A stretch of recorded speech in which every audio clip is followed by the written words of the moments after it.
అందరికీ నమస్కారం. తిరుమల కొండ లడ్డూ ప్రసాదంలో జరిగిన కల్తీకి ప్రాయచిత్తంగా ఉప ముఖ్యమంత్రి పవన్ కళ్యాణ్ గారు 11 రోజుల ప్రాయచిత్త దీక్షని చేపట్టనున్నారండి. రేపు అంటే ఆదివారం అంటే 22 సెప్టెంబర్ నుంచి 11 రోజుల పాటు ఈ దీక్ష చేపట్టడానికి ఆయన నిర్ణయించుకున్నారు.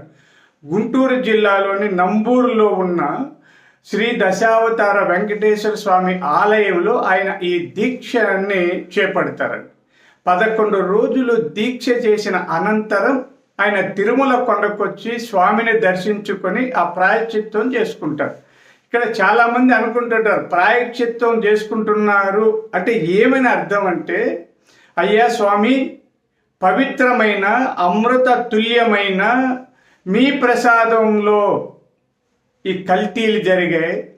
పవిత్రమైన భారతదేశంలో పరమ పవిత్రమైన వెంకటేశ్వర స్వామి ప్రసాదంలో ఇలాంటి కొవ్వు అంటే గోవుల నుంచి తీసే నెయ్యి కాకుండా కొవ్వు లేదా పంది కొవ్వు ఇతర పదార్థాలన్నీ కలిపి దేశవ్యాప్తంగా భక్తులకి పంచిపెట్టారు.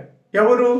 గత ప్రభుత్వంలో ఉన్న పాపులు. వాళ్ళు చేసిన పాపాలకి మా తిరుమల కొండని లేదా ప్రజల్ని అందరినీ క్షమించండి అని దేవుడిని ఆయన వేడుకుంటున్నారు. ఇది చాలా గొప్ప ఆదర్శవంతమైన విషయం అండి. ఎందుకంటే గతంలో చేసిన పాపాలకి మనం ప్రాయశ్చిత్తం కోరడం అన్నది చాలా ఔన్నత్యంతో కూడుకున్న విషయం.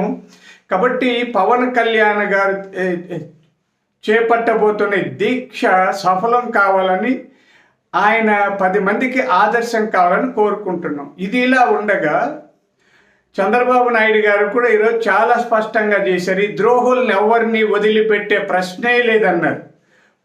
ఏది ఏమైనా గత ముఖ్యమంత్రి వైఎస్ జగన్మోహన్ రెడ్డి గారు, అలాగే టీటీడీ బోర్డు చైర్మన్గా ఉన్న వైవి సుబ్బారెడ్డి గారు, ఈవోగా ఉన్న ధర్మారెడ్డి గారి ముగ్గురిని జైల్లో పెడితే తప్ప అసలు ఈ జరిగిన ఘోరానికి ప్రాయశ్చిత్తం చేసినట్టు కాదండి. అంటే వాళ్ళిద్దరికి ముగ్గురికి శిక్షలు విధించక తప్పదు.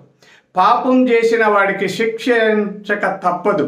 అంటే వెంకటేశ్వర స్వామి చాలా గొప్ప వ్యక్తి. తనని పాపాలు చేసిన వాళ్ళని ఆయన ఏదో విధంగా ఆ పాప పరిష్కారం చేస్తూ ఉంటాడు. అది అంటే మనం విమర్శలు వద్దు, కానీ గతంలో రాజశేఖర రెడ్డి గారికి కానీ ధర్మారెడ్డి గారికి అంతా జరిగింది. ఇప్పుడు జగన్మోహన్ రెడ్డి గారు కూడా అనుభవిస్తున్నారు. ఆయన పారిపోయి బెంగళూరులో దాక్కుంటున్నారు.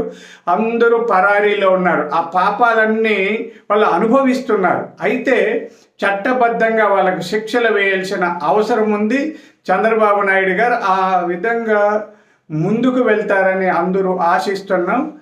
మరొకసారి పవన్ కళ్యాణ్ గారి దీక్ష సఫలం కావాలని, అది ఆదర్శం కావాలని కోరుకుంటూ సెలవు తీసుకుంటాం.